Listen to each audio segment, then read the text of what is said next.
You see how many people today, Unajua watu wengi siku ya leo, we are not in the desert. hatuko katika jangwa. We live in a civilized world. Tunaishi katika ulimwengu wa kisasa. All kind of education we Tuko want. na elimu yote ambayo tuko We are nayo. exposed to the big world. Na sisi tuko na ulimwengu wote karibu nasi. And we still live an average life. Na bado tunajipata katika maisha ya kiwango ya katikati. In your career, Katika kazi yako, calling, katika wito wako, in whatever you are doing, katika chochote ambayo in your unafanya, business, katika biashara yako. you feel that you cannot go very far. Unahisi ya kwamba huwezi ukaenda mbali sana. You feel that you are inside a cage. Unahisi ni kama umefungiwa katika chumba. You can only give the average. Unaweza toa tu kitu cha kawaida. You cannot give the maximum of you. Huwezi ukajitolea ama ukatoa chochote kile ambacho ni cha mwisho kwako. You see, there are things in this life Kuna vitu maishani that God will not do for you. ambao Mungu atakutendea.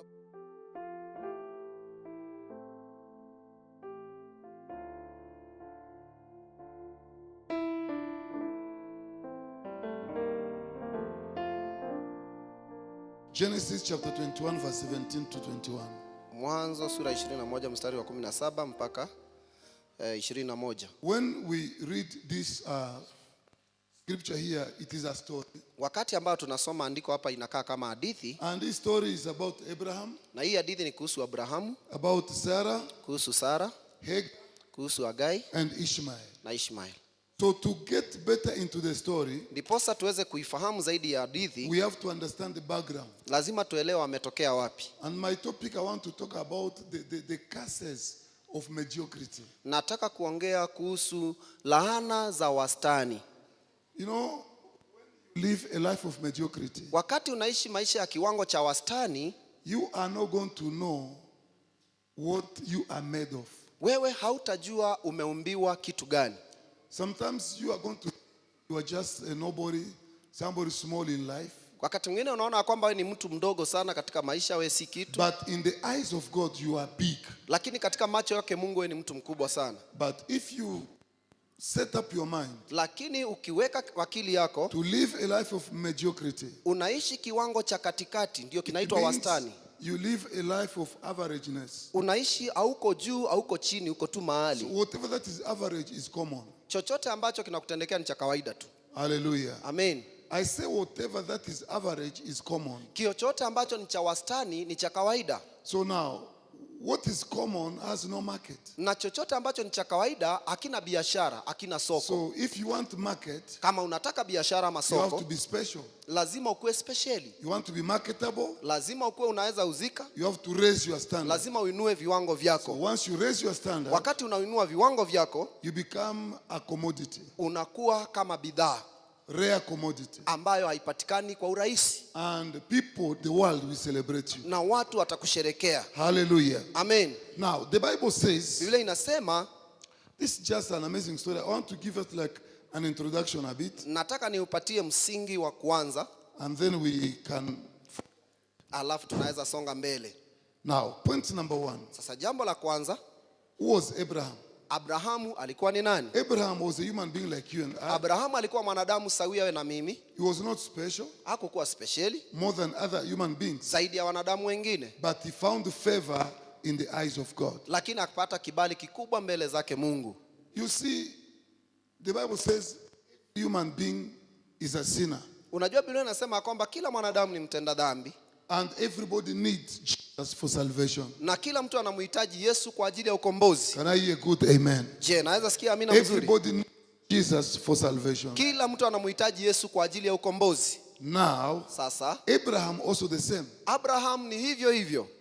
Joshua writes, Yoshua anaandika, he says Abraham's parents worshipped idols. anasema kwamba wazazi wa Abraham walikuwa wanaabudu sanamu. It means Abraham also worshipped idols. Inamaanisha hata yeye alikuwa anaabudu sanamu, But he found favor before God, lakini akapata kibali mbele zake and Mungu, God called him. na Mungu akamuita He sent him into a mission na akamtuma katika huduma, because God wanted to fulfill something, a plan. kwa sababu kuna mpango ambao Mungu alitaka kuutimiza. Now Abraham obeyed God Sasa Abraham akamtii Mungu and left. na akaenda. And the Bible says Biblia inasema the wife of Abraham was barren. mke wa Abraham hakuwa anapata watoto For so many years, kwa miaka nyingi sana, she could not conceive. hangeweza kupata watoto. And because of that Na barrenness, kwa sababu ya ule utasa, she reached a place she got tired. akafika kiwango ambapo alichoka, And she said to Abraham, na akamwambia Abraham, take my servant chukua mtumishi wangu who was a slave ambaye alikuwa ni and slave, get a kid with him na uweze kuzaa naye mtoto, so we can get a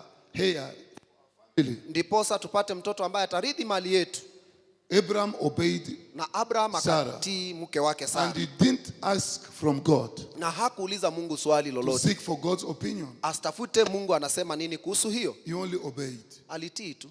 You see, sometimes when we see things start, stacking or they're stuck in our lives, Unajua, wakati mwingine, wakati tunaona mambo yamekwama maishani mwetu, or we don't see what we want to see, ama hatuoni lile ambalo tunatarajia, or receive the desires of our hearts, ama tunapokea tamani la moyo wetu, sometimes we don't have time to wait upon God. wakati mwingine hatuna subira ya kungojea Mungu. We are in a want to receive. Tuko katika mbio ya kutaka kupokea, And when our miracle tarries, na wakati muujiza wetu unachelewa, we are, ready to move, tuko tayari to use our kwenda, own means, tuko tayari kuenda na kutembea katika njia zetu, to do our own things. tuweze kufanya mambo zetu. But God is faithful. Lakini Mungu ni mwaminifu sana. If you wait upon God Ukimsubiri Mungu and you live in the right path na utembee katika barabara iliyo mzuri, and do what is required of you, na ufanye yale ambayo unatarajiwa ufanye, God will never bring you to shame. Mungu hatawahi kukuaibisha. No matter what happens, God bless you. Haijalishi ni nini ambayo inafanyika, Mungu Because atakubariki, He's a faithful God. kwa sababu yeye ni Mungu mwaminifu. Now, Sasa Abraham and Agar got a child. Abraham na Hagai wakapata mtoto, The child was called Ishmael. na mtoto yule akaitwa Ishmael. Now, before that, Kabla pale, when Sarah became pregnant, wakati Sara alifanyika kuwa mjamzito, the Bible says Biblia inasema when she became pregnant, wakati alibeba ujauzito, automatically she started misbehaving. mara moja akaanza kuwa na tabia isiyo mzuri, A lot of caprice, anakuwa na mabadiliko kila siku. maringo, Maringo. caprice. Until now, Mpaka Sarah was not happy. Sara akawa hajafurahishwa na He mwenendo chased wake, her away from the na house. akamfukuza She ran away. na akatoroka.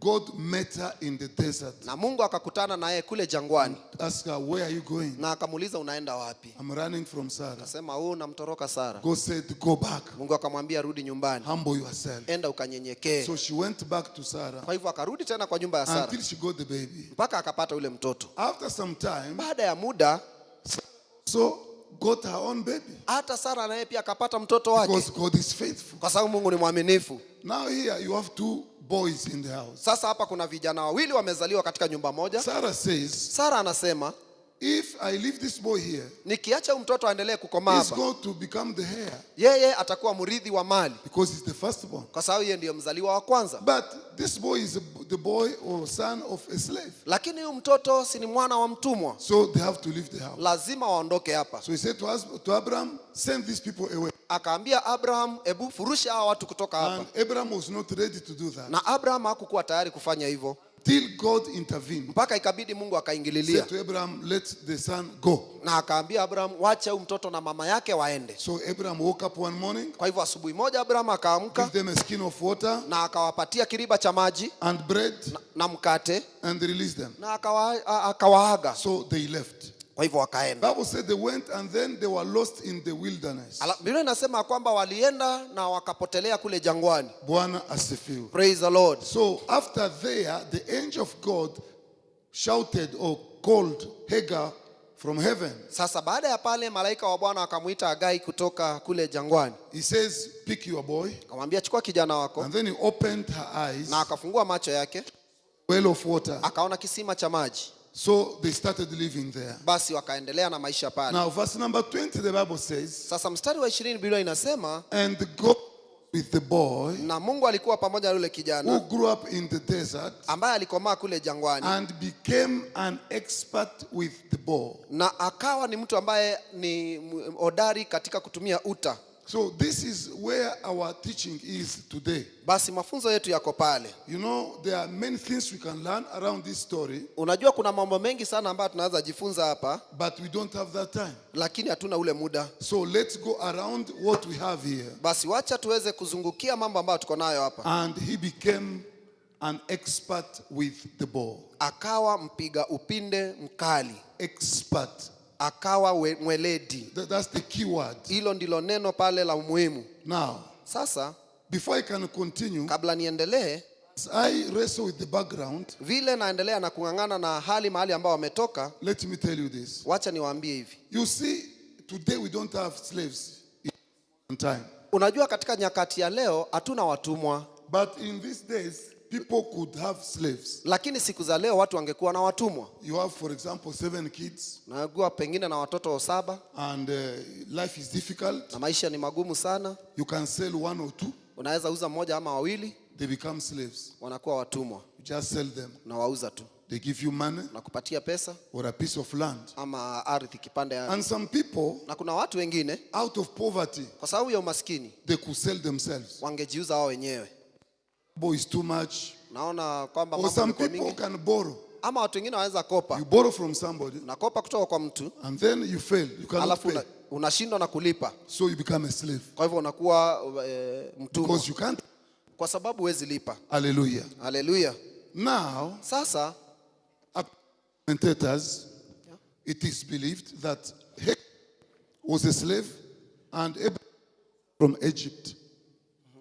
katika waandishi wa Biblia wale commentator wanasema kwamba Hagai alikuwa ametoka kule Misri na alikuwa ni mtumwa.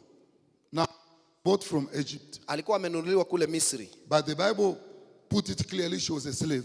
Lakini Biblia inasema ya kwamba alikuwa ni mtumwa. Now, in those days, Katika siku zile, if you are a slave kama wewe ni mtumwa and you are a man, na wewe ni mwanaume, it is your master who will decide marry or not. ni bwana wako ambaye ataamua wewe utaoa ama utaolewa. And is the one to decide what kind of woman or which you marry. Na ni yeye ataamua ni aina ya mwanamke mgani ambao utaoa. And he is the one to decide or to give you the woman. Na ni yeye ambaye atakupatia ule mwanamke kwa mkono wako.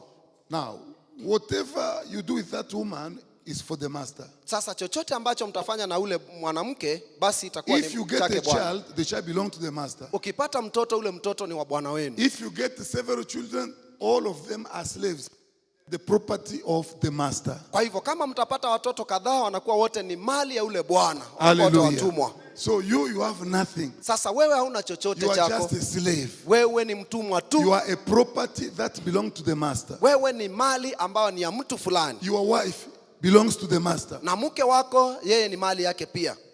Your children, they belong to the master. Na watoto wako ni mali ya bwana wako. So that is what was happening in those days. Hivyo ndivyo mambo yalikuwa siku zile. You can decide to break one eye of your slave, Unaweza kuamua kuchomoa jicho moja la and it is Utumwa. normal. Nobody will ask you. na hakuna mtu ambaye atakuuliza swali, sababu ni kawaida. You can decide to cut one ear. You just Ungeamua kwamba watumwa wako wote watoe sikio moja na hakuna mtu ambaye atakuuliza. nobody will ask you. Hakuna mtu ambaye atakuuliza. So slaves had no right of their own. Kwa hivyo watumwa hawakukuwa na haki zao za kibinadamu. Therefore, Hagar had no choice. Kwa hivyo Hagai hakukuwa na chaguo lolote. When they say now from today you are the wife, you are going to sleep with Abraham, she had no choice but to say yes, madam. Wakati ambao aliambiwa kwamba lazima utalala na huyu bwana, alikubali tu, angekataa. And then she got the baby. Alafu akapata mtoto. And according to Sarah, Na kulingana na Sara, the baby is illegitimate. huyu mtoto si halali According to her now. kulingana na yeye sasa. Because when she got her own baby, Kwa sababu wakati alipata she mtoto said, wake, okay, this one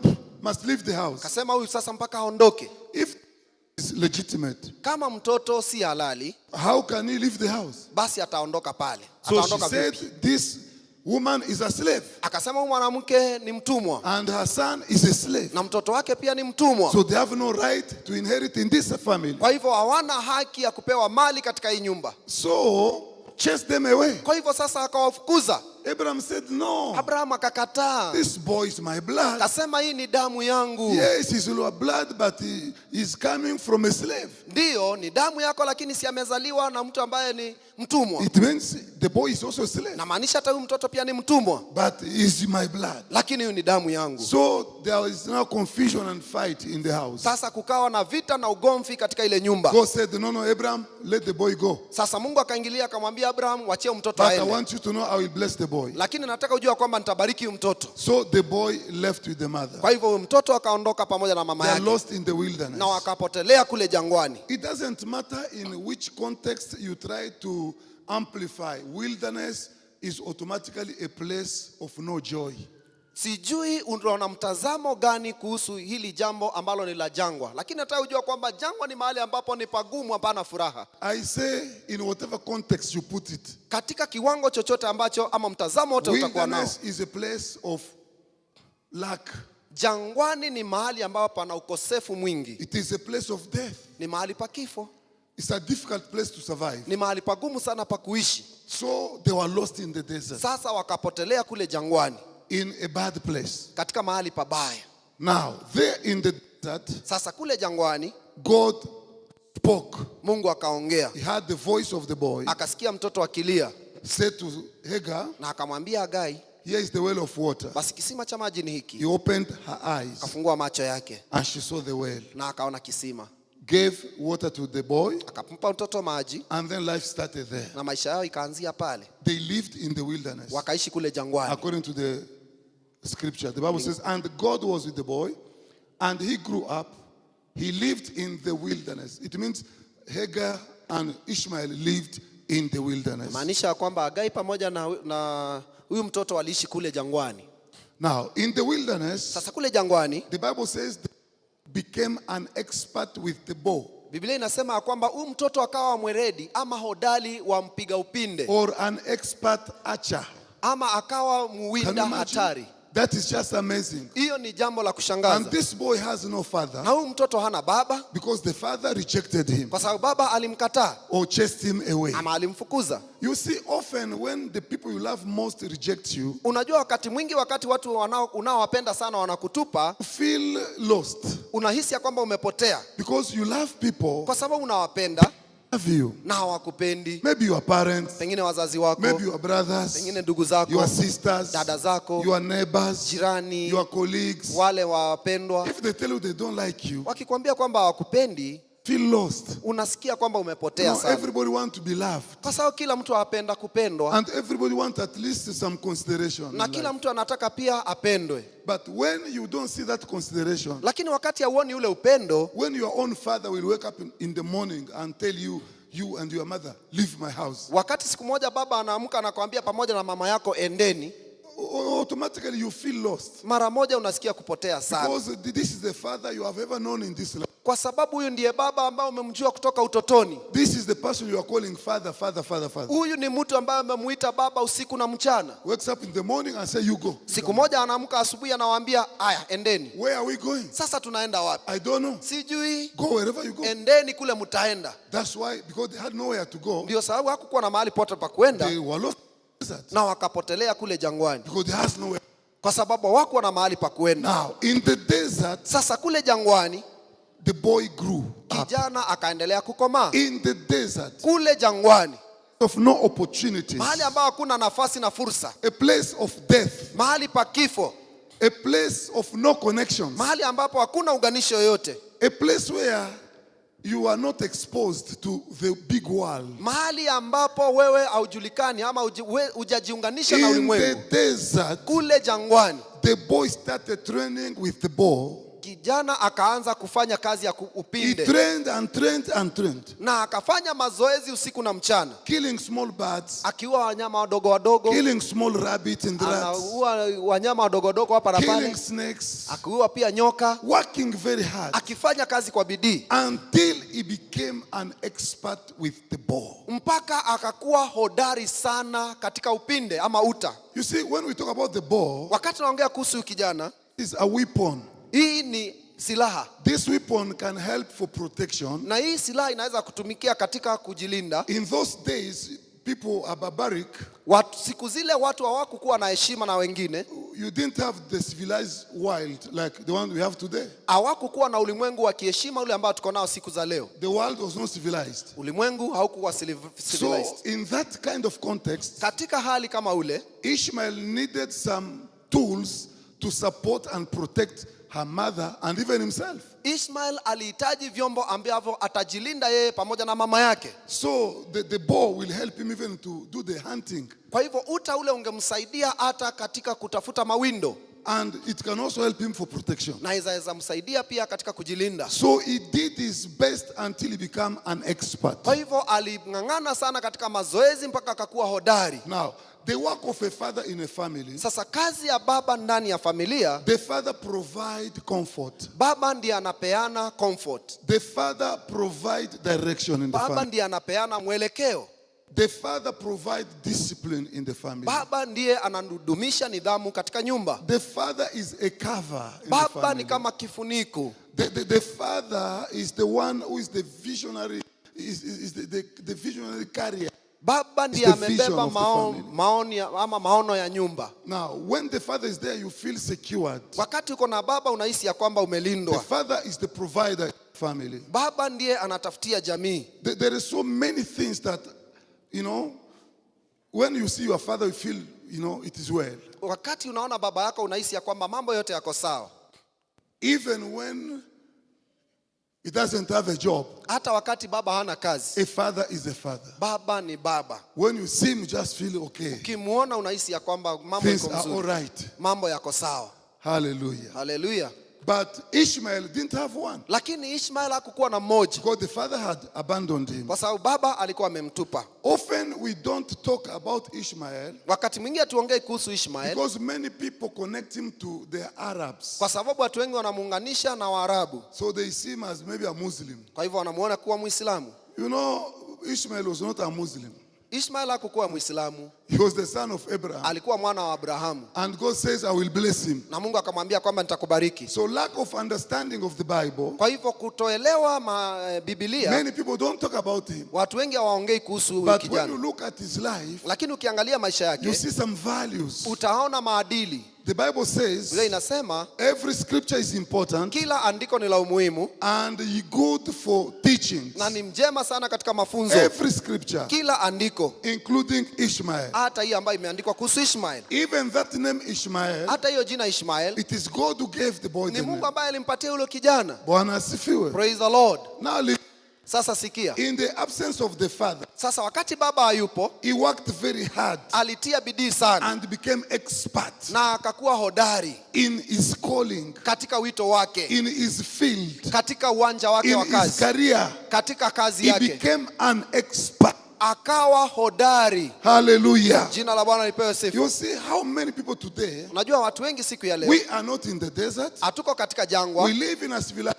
tunaishi katika ulimwengu wa kisasa, all kind of education we tuko want. na elimu yote ambayo tuko We are nayo, exposed to the big world. na sisi tuko na ulimwengu wote karibu nasi, And we still live an average life. na bado tunajipata kwa katika maisha ya kiwango ya katikati, In your career, katika kazi yako, calling, katika wito wako, in whatever you are doing, katika chochote ambayo in your unafanya, business, katika biashara yako. you feel that you cannot go very far. Unahisi ya kwamba huwezi ukaenda mbali sana. You feel that you are inside a cage. Unahisi ni kama umefungiwa katika chumba. You can only give the average. Unaweza toa tu kitu cha You kawaida. cannot give the maximum of you. Huwezi ukajitolea ama ukatoa chochote kile ambacho ni cha mwisho kwako. You see, there are things in this life Kuna vitu maishani that God will not do for you, ambao Mungu atakutendea but wewe, you will do yourself. lakini wewe utajifanyia. To become an expert with the ball, Ndiposa uweze kuwa mweledi wa this is uta. not something that God will do. Hii sio kitu ambacho Mungu atakufanyia, It is the boy. ni kijana ambaye atajifanyia. It is his battle. Ni vita vyake, It is his fight.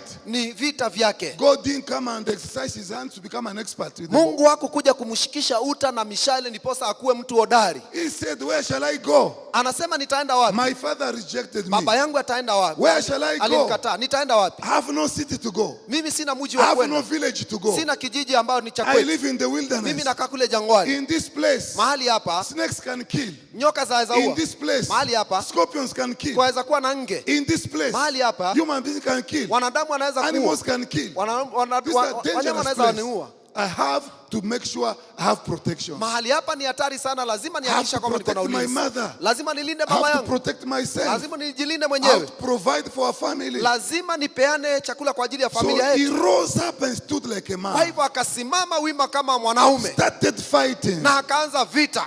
Fighting. Akaanza vita. Working on the ball. Anafanya kazi na Training uta. on the ball. Anafanya Training on mazoezi. the ball. Anafanya Training mazoezi. on the ball. Anafanya mazoezi Until he became an expert with the mpaka boy. akakuwa mweledi ama hodari. Sometimes we think, okay, things are just going to happen because I believe in Jesus. Kuna watu wanaamini kwamba vitu itatendeka tu kwa sababu niko na Yesu. Jesus will not do for you what you are born to do. Yesu hatakufanyia yale ambayo umezaliwa kuyafanya. There are things you must do. Kuna vitu ambavyo wewe lazima uzifanye. If it is business, Kama ni biashara, do perfect business. fanya biashara kamili. Think about business. Fikiria kuhusu biashara. Expand your knowledge in that area, in that field. Panua mawazo yako katika ile eneo ya manyanja ya Do biashara. research. Fanya utafiti. Look into the society. Angalia jamii Identify the needs. na uweze kutambua mahitaji yao. Look into the society. Angalia jamii Identify some gaps. na uweze kuona ni wapi kumebaki pengo, And those gaps, na zile pengo fill those gaps. zijaze. The world will celebrate you. Ulimwengu utakusherekea. The world will celebrate you. Ulimwengu utakusherekea. If it is ministry, Kama ni huduma, don't just ministry the way people do ministry. usifanye huduma kama watu wengine wale. Especially young people we are raising up. Sana sana vijana ambao tunawakuza hapa. Don't just do ministry the way we do ministry. Usifanye huduma vile tunaifanya tu. For example, Kwa mfano, oh, my pastor do wear a tie. To do ministry, I have always to wear a tie. In our church, we sing slowly. So to do ministry, we have to sing slowly. Be creative. Can you come up with something of your own? Can you come up with a new way, new fashion of doing things? usiseme ya kwamba katika huduma naonanga kule kanisani tunavaa tai kila siku. Wakati wa kuimba nyimbo tunaimbanga polepole. Hapana, fanya kwa bidii, leta vitu vipya. Sometimes you see church. Wakati mwingine unaona kanisa, The concept of religion ile mtazamo wa dini is that the church is holy. ni kwamba kanisa ni takatifu. People who come to church, they are holy. Watu wanakuja kanisani wakiwa God is watakatifu. in the church. Mungu yuko kanisani. Sinners are not allowed in this place Watenda dhambi because hawaruhusiwi it's the hapa, place of holiness. kwa sababu ni mahali pa utakatifu. So that's the concept. Kwa hivyo sasa huo ndio mtazamo. And even the Pharisees, Na hata that's Mafarisayo what they believed in. hiyo ndio waliamini, They went to church on Sabbath ya kwamba day. anaenda kanisani katika siku ya And Sabato. then they could chase people who are evil Alafu away from church. wanafukuza watu ambao ni waovu ndani ya kanisa. When John the Baptist came, Sasa wakati Yohana Mbatizaji alikuja, he lived in the wilderness, akaishi kule jangwani, wearing the skin, anavaa ngozi ya mnyama, eating honey and locust. akila asali pamoja na And nzige, he didn't live among people. na hakuishi katikati ya watu. The Pharisees looked at him. Sasa Mafarisayo They said, wakamwangalia, this man has a demon. akasema mtu ako na pepo. What kind of a person is this one? Huyu ni mtu wa namna gani Wearing the skin of a camel, ambaye anavaa ngozi ya living ngamia, in the desert. hata kule anaishi kule jangwani? This man has a demon. Huyu mtu ako na pepo. Jesus came, Yesu akaja, eating with people, anakula na watu, tax collectors, wale ambao ni watoza ushuru, prostitute. makahaba, They sit at the table. wanakaa ndani ya hekalu, They eat with Zacchaeus wanakula na Zakayo in the house of Matthew. katika nyumba ya Mathayo, Tax collectors wale ambao ni watosha ushuru, who are considered outcasts, ambao walikuwa of the wanaonekana, society. walikuwa wanajulikana watu ambao wamekataliwa na jamii, crooked people, watu ambao ni wakora, corrupt people, watu ambao wako na ufisadi, thieves, wakora na wezi, working for the Romans ambao wanafanyia kazi Warumi, to take away money from their own people. wanyang'anye watu wao pesa. So in Israel, Sasa ndani ya a Israeli tax collector had no value. mtoza ushuru hakukuwa ni mtu ambaye anaonekana wa maana. They were seen as bad people, you know, Walikuwa wanaona wakiwa watu wabaya, betrayers, watu bad ambao wako na people, usaliti, betrayed their own people ambao wanasaliti watu wao, to work for the Romans, wanafanyia serikali ya Waroma to collect tax, waweze kuchukua to give to the Romans, ushuru, wawapatie serikali ya take from Waroma. their own people, Wanachukua watu give wao, to the Romans. wanapea wa So they serikali ya were Waroma. viewed as bad people, criminals, Kwa hivyo thieves, walikuwa wanaonekana outcasts. kuwa watu wabaya, wakora na wanyang'anyi. Jesus will go Sasa Yesu in the anaenda house of an outcast katika nyumba ya mtu ambaye amekataliwa, called Matthew, ambaye anaitwa Mathayo, sit at the table, anakaa katika nyumba yake is eating, na anakula, until people come in. alafu watu wanakuja. Bible says Biblia inasema many tax collectors watoza ushuru wengi came to that house wakakuja katika ile nyumba when Matthew had invited Jesus. wakati Mathayo So alimwalika they Yesu. were eating. Kwa hivyo wakawa wanakula Many tax collectors. wengi sana wenzake. Pharisees say, hey, Mafarisayo wakasema, what the man is this one? huyu mtu ni wa aina gani? We thought he was the Messiah. Tulifikiria yeye ni Masihi. Look at him. Sasa muone In the house of Matthew. katika nyumba ya Mathayo. surrounded by tax collectors na watu ambao wamemzunguka ni watoza ushuru and prostitutes. na wale ambao ni makahaba. This man is not the Messiah. Huyu jamaa si yule Masihi tulikuwa tunasubiri. This is just one aspect. Hii ni pande moja tu To become an expert in what God has called you to do. ya kukuwa mweledi ama hodari katika eneo ambao Mungu amekuitia. Jesus didn't follow the way of the Pharisees. Yesu hakufuata na barabara ya He Mafarisayo. came up with a new way, Alikuja na njia mpya, a new method. alikuja na mbinu mpya. And then he was criticized. Alafu sasa wakamsuta sana, They criticized him. wakamuongea vibaya, And Jesus said, na Yesu akasema, I didn't come who are well. si kukuja kwa wale ambao wako I sawa, came for those who are sick. nilikuja kwa wale ambao ni wagonjwa, I came for those who are in trouble. nilikuja kwa wale watu ambao wako katika shida. Those who are well don't need a doctor. Watu walio wazima katika mwili hawamhitaji But people daktari, who are sick, they need a doctor. lakini watu ambao ni wagonjwa So wanamhitaji I daktari. came for those who are sick. Kwa hivyo nilikuja kwa ajili ambao ni wagonjwa. That is the essence of church.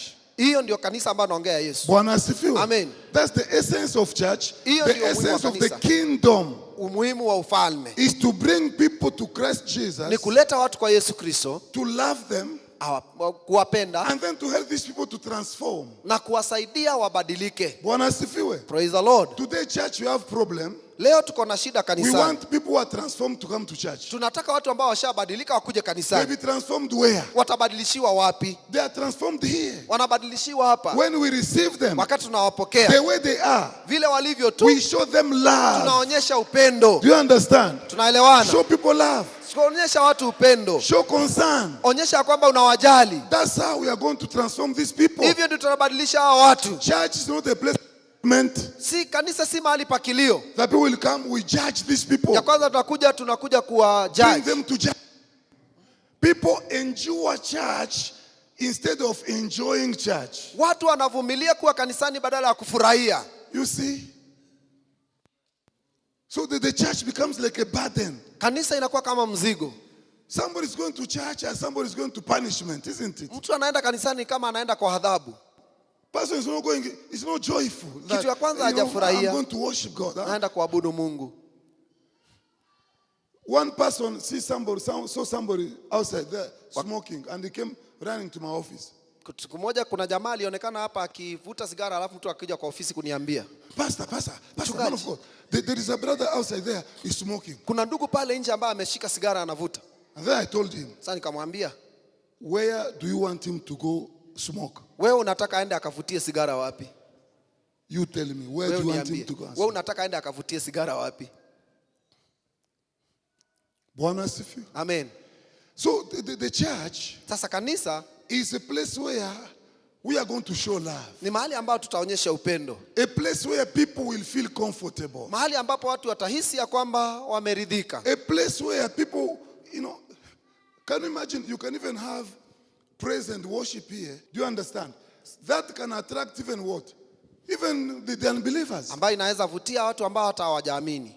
Because an unbeliever, Kwa sababu mtu ambaye hajaamini when he's out there, for example, akiwa kule nje kwa mfano, they have things they like.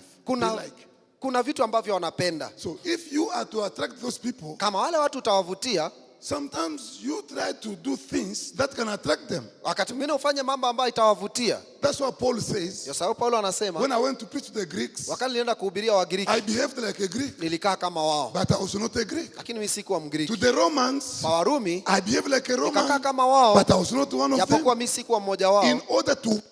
ndiposa niweze kuwavutia. Apana, church is a place where people are bored. Unaweza kuwa bored. People are bored, boring. They're just there. If it is song,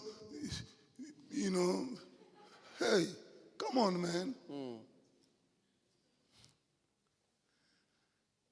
Mina beba musalaba yangu. You can do it in a way. Kunaweza fanya mambo Still na the njia same tofauti. gospel, Ubiri ile injili without ile distorting the gospel. bila kuiharibu, But you do things in a different way. lakini unafanya mambo katika To njia the glory of tofauti. Kwa utukufu wake Mungu. Hallelujah. Amen. To become an expert into what God has called you, Tunakuwa weledi katika wito ambao Mungu ametuitia. demand for discipline. Basi inakubidi ukuwe na You nidhamu. cannot become an expert, don't have discipline. Huwezi kuwa hodari kama una nidhamu. It means discipline for training. Inamaanisha kwamba ukuwe na nidhamu ya mafunzo. In the morning, Amka asubuhi, the body is tired, mwili umechoka, but you exercise your body. lakini unaweza kufanya You say, mazoezi. today my body, you must exercise. Nasema mwili wangu lazima ufanye mazoezi. Ama namna gani? Si ndio? You must Lazima ufanye mazoezi. Oh no, it is painful Oh, when I iko na exercise maumivu. my muscles, ABCD. Hey, it requires discipline. Inabidi kuwe na nidhamu.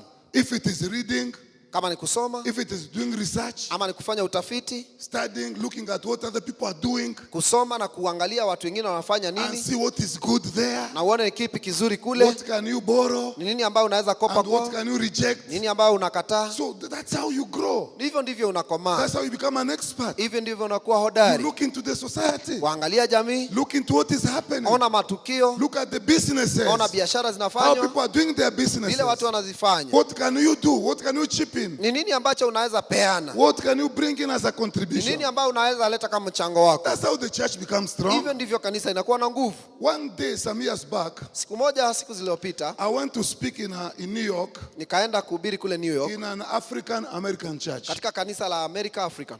I told them, Nikawaambia hivi, now sasa that segregation has been abolished, discrimination, ubaguzi umeisha.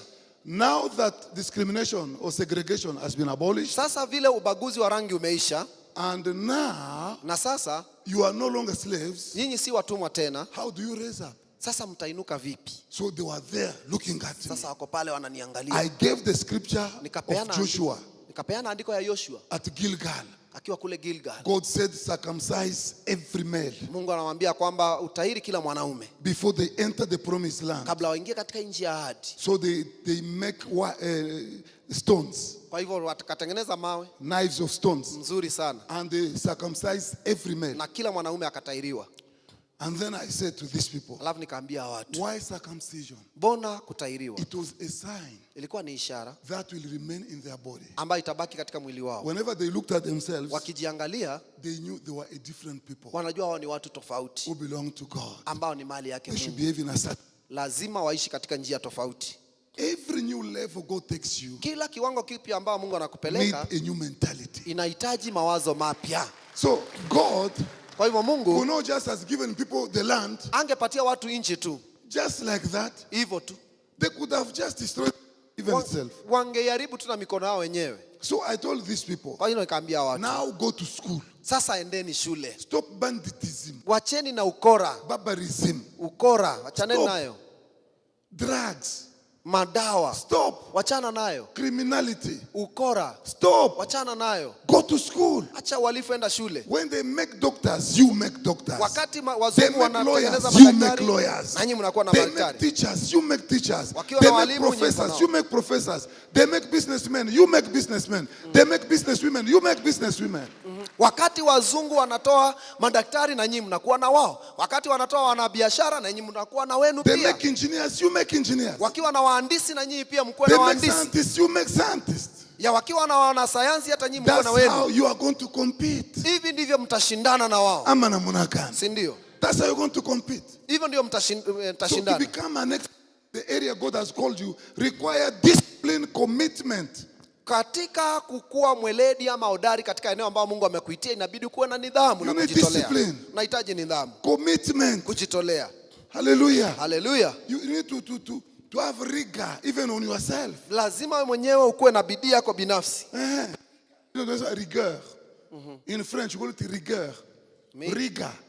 Lazima ukuwe It means you work even, you are hard even on yourself. moyo wako mwenyewe unajitendea kazi kwa bidii. They say you have to be hard on yourself. Lazima Ukwe ngumu hata kwako mwenyewe. Lazima ukuwe mgumu hata Manifest kwa vizuri. mwenyewe. Amen. You become tough even to yourself. That this is the way forward. Ya kwamba This njia is what ndio I'm hii. going. Hii ndio nitafanya. This is what I'm going to do. Hii ndio nitafanya. This is my standard. Hii ndio kiwango You changu. set your standard. Unaweka viwango vyako. You follow those standards. Unafuatana na zile You viwango. strive to obey those standards. Unang'ang'ana sana uweze Even kuzitii. when it is very difficult. Hata wakati mambo ni magumu. That's how you become a celebrity. Hivyo ndivyo watu watakusherekea. That's how you become a star. Hivyo ndio utafanyika kuwa nyota. You cannot become a star by pity and mercy. Huwezi fanyika nyota katika kuhurumiwa. Some people say, okay, I have nobody to help me. Watu wengine wanasema kwamba sina mtu wa kunisaidia. Ishmael had nobody to help him. Ishmael hakukuwa na yote wa In kumsaidia. the desert, kule jangwani. He transformed a desert into a city. Alibadilisha ile jangwa ikawa mji. He became expert with the bow. Expert. Akakuwa mweledi ama hodari katika uta. Without anybody to train him. Bila mtu yote kumsaidia. Personal exercise. Anafanya personal mazoezi. discipline. Anafanya personal rigor. Personal commitment. Kujitolea. He became an expert with the bow. Akakuwa hodari sana katika upinde. If you are common, kama ni mtu wa kawaida, you are going to lose. kuna vitu ambavyo utapoteza. There are things we will never experience. Kuna vitu ambavyo hautawahi ziona. Point number 1. Vitu ya kwanza, if you are common, it means you are average. Kama ni wa kawaida na maanisha wewe ni mtu wa wastani. Average, it means the day God calls you back, the day you die with your potential, because you have not released whatever you have to your generation. So you die with that potential. Katika kukua katika kiwango cha katikati inamaanisha kwamba siku ambapo Mungu atakuita basi utaaga dunia pamoja na ule uwezo wote ambao Mungu alikupatia, sababu hujautoa, hujaupeana. Because you have more than you think. Kwa sababu uko na zaidi ya vile unafikiria. You have more than that you know. Uko na zaidi ya ile ambayo unajua. You are too much. Wewe ni zaidi. You are too powerful. Wewe uko na nguvu zaidi. But now, lakini sasa that personal discipline, ile nidhamu ya kibinafsi, that makes you hungry. Ambayo inakupatia njaa na kiu. You are hungry of something. Uko na njaa na kiu ya kitu. You are thirsty of something. Unahisi kwamba uko na kiu cha kitu. You strive day and night. Unang'ang'ana usiku na mchana. You fight to reach that place. Unapigana sana kufika kile kiwango. kiwango. You want to move at that level. Unataka utembee katika kile kiwango. Even though it is difficult. Japokuwa ni ngumu. You fight for it. Unapigana vita juu chini. That's how you are going to find yourself up. Hivi ndivyo utajipata kileleni. That's how you become the head. Hivyo ndio unakuwa kichwa. Sometimes we pray. Wakati God, tunaomba, you shall be the head and not the tail. Now I am a tail. You are a tail because you are foolish. Wakati mwingine tunaomba tunasema kwamba Mungu nataka niwe kichwa na wala sio mkia. Unajipata uko kule kwa mkia. Ni kwa nini? Sababu kuna upumbavu. Because when God looks at you, sababu Mungu akikuangalia, he sees a giant. Anaona jitu. When God looks at you, Mungu akikuangalia, he sees a powerful man. Anaona mtu wa nguvu. A powerful woman. Mwanamke wa nguvu. When God looks at you, wakati Mungu anakuangalia, he created you unique. Alikuumba ukiwa wa kipekee. Nobody is there to intimidate you. Hakuna mtu wa kukutisha. Why should anybody intimidate you? Bona mtu wa kutisha tishe. God belongs to everybody. Mungu si ni wa kila mtu. Or somebody will tell you, oh, I know God more than anybody. You know God from where? From which angle? Ama mtu akuja kukuambia kwamba mimi najua Mungu kuliko watu wote. Wewe unamjua kutokea upande gani? I thank God for what I know. Nashukuru Mungu kwa ile ambayo I najua. thank God for the revelation I have. Nashukuru Mungu kwa ufunuo ambao niko nao. And whatever I don't have, I don't have. Na kile ambacho sina basi sina. But with what I have, lakini pamoja na kile ambacho niko nacho, I become an expert in my area. Ninakuwa hodari katika eneo langu. That's very important. Hiyo ni ya muhimu sana. That some people will intimidate you. Kuna watu ambao watakutisha as if they were born with Jesus in the same womb. Ni kama walizaliwa na Yesu katika chumba kimoja. God, I thank God for what Peter said. Nashukuru Mungu kwa sababu ya maneno ya Petero. When he went to the house of Cornelius. Wakati alienda katika nyumba ya Cornelio. Peter said, Petero anasema, now I know sasa nimejua that there is no discrimination ya kwamba hakuna ubaguzi in God. Ndani ya Mungu. But in every nation, ya kwamba katika kila taifa, in every tribe, katika kila kabila, if God kama Mungu will find somebody atapata mmoja available, ambaye atapatikana, God will use the person. Mungu atamtumia yule mtu. Wow. Hallelujah. And remember, na kumbuka hivi, here we are talking about Cornelius, who is a Roman, who is a pagan, who is an unbeliever. Hapa tunaongea kuhusu Cornelio ambaye alikuwa ni Mroma, tena alikuwa ni mpagano. But the guy fought. Lakini jamaa akapigana vita. The guy was a prayerful person. Jamaa alikuwa mtu muombaji. Even though he was not baptized. Japokuwa kuwa amebatizwa. Even though he didn't have the Holy Spirit. Japokuwa kuwa na Roho Mtakatifu. But he was hungry. Lakini alikuwa na njaa. Wanted to know more about Alitaka God. sana kujua mengi kuhusu Mungu. So Peter said, now I know. Sasa Petero akasema nimejua. God does not discriminate people. Mungu hana ubaguzi wowote. Sometimes when you look at yourself, sasa wakati mwingine you unapojiangalia, think you are not worthy. Unasikia kwamba ustahili. I'm here to tell you you are worthy. Niko hapa kuambia kwamba unastahili. I'm here to tell you you are worthy. Niko hapa kuambia kwamba wastahili. Oh, God cannot walk with me. Mungu hawezi tembea He na can mimi. still walk with you. Mungu anaweza tembea na And he wewe. loves you so much. Na anakupenda na upendo mwingi. Maybe people can disqualify you. Watu wengi wanaweza kudharau. You see Pastor Gideon. Unajua mchungaji Gideon. Human beings are bad. Wanadamu ni waovu sana. If you have a problem, kama uko na shida, have problem with not with men. You see the way I'm preaching to you today. You are happy. I can look at you. You can even clap for me, isn't it? Yeah. Maybe I think you love me. You don't love me. Wakati mwingine wakati nahubiria hivi naona hata mnanipigia makofi nafikiria hii ni upendo mwingi sana. Inawezekana sio vile. You don't love me. Inawezekana hamnipendi. Kweli ama hapana? You don't love me, oh, I know. I know. You lie, oh. You guys, you don't love me. And I know. Hamnipendi. Bwana asifiwe. Amen. You know, David sinned against God. Daudi alimtendea Mungu dhambi. God sent a prophet. Mungu akatuma nabii. Now choose. Akamwambia I chagua. have 3 things I want you to choose. Niko na vitu vitatu ambavyo nataka Or uchague. your enemies will come upon you. Maadui zako watakuja juu yako. Or 3 months or wherever. I mean. Na miezi. Or 3 things. Vitu vitatu. David said to God, please, let me fall in your hands. Daudi If you are going to beat me until you get that. Don't allow me to fall in the hands of human beings. They are evil. Human beings. Daudi anasema ya kwamba Mungu, afadhali nianguke mikononi mwako, unipige tu vile unataka, lakini usinipatie mikono ya wanadamu sababu ni waovu. David said, na Daudi anasema, if you beat me, ukinipiga, I know najua you are merciful. wewe ni wa rehema At the sana. end of the day, Baada ya yote, you have mercy on me. Utanihurumia. But these human beings, Lakini hawa wanadamu hawa, they will want to finish me until they crash until I'm finished. watataka kunisiaga niishe kabisa. Don't let me into their hands. Tafadhali usiniweke mikononi mwa You wanadamu. treat me the way you want. Wewe nishughulikie vile unataka.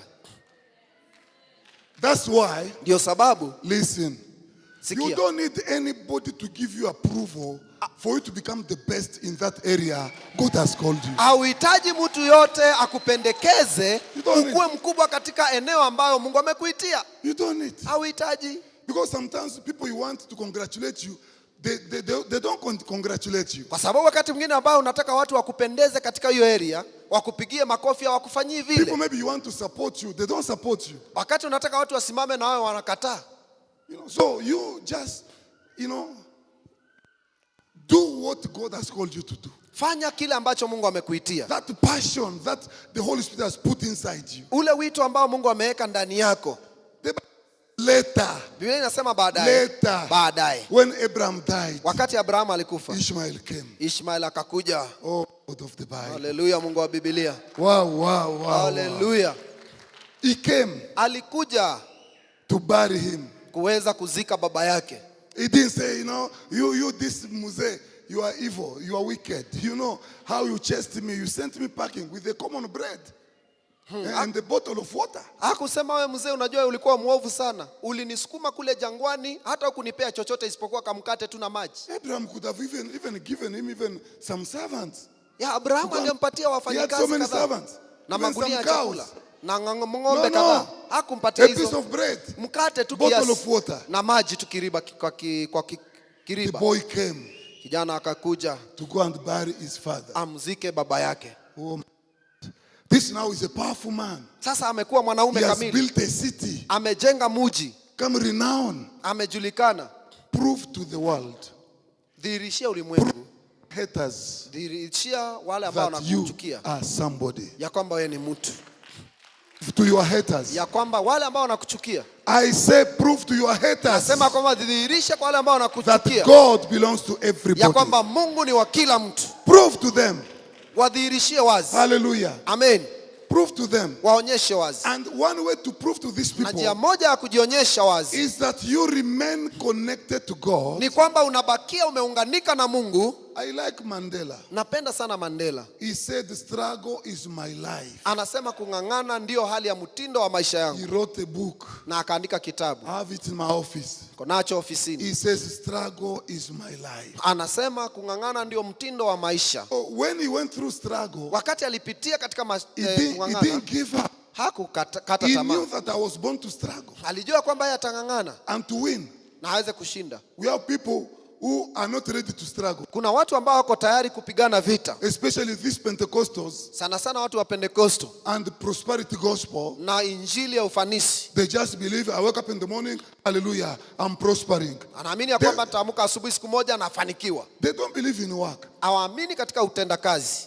I preached in a church in Iowa, Nilihubiri kanisa moja kule Iowa, and it was an African-American church. na ilikuwa ni kanisa ambalo But ni ya watu most weusi, people there were Africans, na watu wengi pale walikuwa watu weusi immigrants. ambao walikuwa wamehamia kule.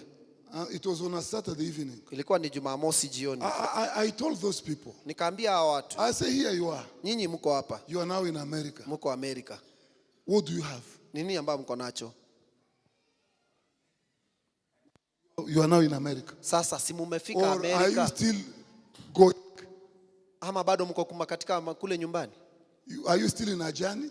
Je, bado mko safarini mnaelekea mahali? You are already in America. Si You mshafika? ran away from Africa. Si mlitoroka kule Afrika? Now you are here. Sasa Here mshafika. is America. Amerika Are ndio. you still going? Where are you going again? To India or where? You are in America. It means you have arrived. Sasa hamuna matumaini ya kutaka kwenda kwingine. And Mshafika if mko you have Amerika. arrived, Na kama mshafika, now prove your worth. basi muweze kudhihirisha ulimwengu. Prove it. Muweze kudhihirisha. Onyesha ubora wako. Onyesha your potential. Onyesha what God has put in you. Because I see you here crying. You are in Africa crying. Now you are in America crying. So where are you going again? To the moon. Where are you going? Kule Afrika ilikuwa ni kilio. Sasa mkija Amerika ni kilio. Sasa ni wapi pengine mtaenda kama si hapa? Ama mtaenda kwa mwezi? We are not born to cry. Hatujazaliwa We are kulia. born to Tumezaliwa we kung'ang'ana. struggle until we succeed. Tunapigana vita mpaka tunashinda. Struggle until we make it. Tunang'ang'ana mpaka tunapata ushindi. That's the gospel. Hiyo ndio injili. That's the gospel. Hiyo ndio injili. Here, Vile niko hapa. serving God in Kenya Natumikia Mungu hapa Kenya as a missionary. kama mishonari. I don't care Sijali what somebody says to me. kile kitu ambao mtu ataniongea. That's your business. Hiyo ni kazi yako. You are against me. Uko na kiume nami? It's up to you. Basi ni juu yako. Uko upande wangu? That's up to you. Hiyo ni ya kwako. But what I know Lakini kile ambacho najua is to pursue my calling ni kukimbizana na wito wangu with the grace of God. kwa ile neema ambayo Mungu amenipa. And one day stand before Na God siku moja nisimame mbele ya and Mungu. say, God, Naseme Mungu, with the little I could do, na chochote kidogo ambao ningeweza kufanya, here I am. niko hapa. God Mungu loves you. anawapenda. As I conclude, Vile natamatisha, Ishmael, his background mahali ambapo ametoka, was believed that he was not legitimate. iliaminika kwamba hakukuwa mtoto halali. Alikuwa anaaminiwa kwamba yeye ni haramu. Mnajua haramu? Ndio maana Sara anasema tumfukuze haramu. Let us chase him. He doesn't deserve. He doesn't belong to this family. When you are abandoned, when you are chased away, when people don't trust you, when they say you are illegitimate, you don't belong here, what do? Utafanya nini wakati watu wamekukataa? You don't faint. You don't faint. Know that Jesus loves you. Yesu anakupenda. He loves you. Yesu anakupenda. And he loves you so much. Na anakupenda na upendo mkubwa. So much. Upendo mwingi sana. Just the way you are. Vile ulivyo tu. You don't need any effort. Hauhitaji bidii The yote. way you, Vile uko. he loves you. Anakupenda sana. Hallelujah. Hallelujah. You don't say there is anything you are going to do so that God will love you. Usiseme kwamba kuna kitu ambacho utafanya Mungu akupende. He loved you Alikupenda tu before you were born. kabla hata uzaliwe. The Bible says Leo inasema Jesus Yesu is the Lamb of God ndiye mwana kondoo wa Mungu who was slaughtered ambaye alichinjwa before the foundation of the world. kabla ya misingi ya dunia. It means Maana yake before even you took a step to believe in Jesus, kabla uchukue hatua ya kuokoka, he died for you. alikufa kwa ajili yako.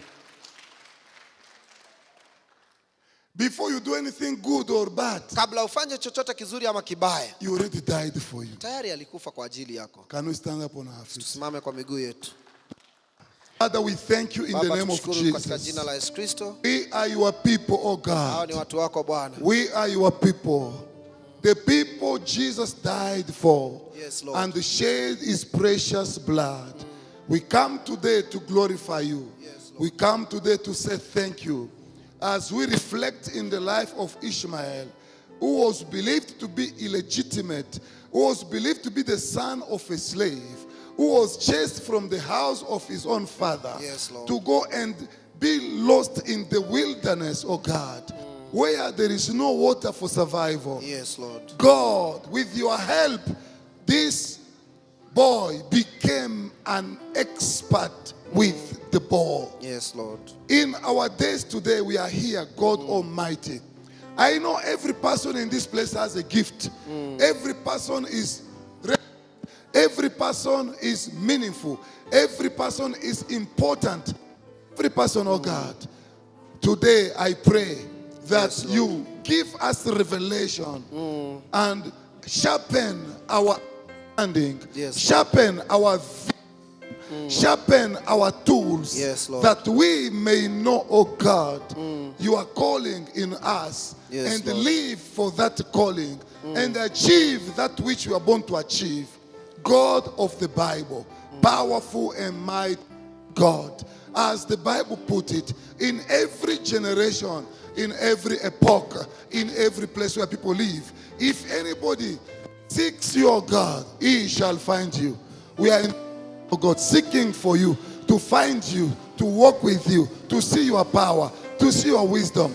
God bless your people in the name of Jesus. Father, we thank you. In Jesus' name we pray. Amen. Say amen. Amen. A good amen. Amen.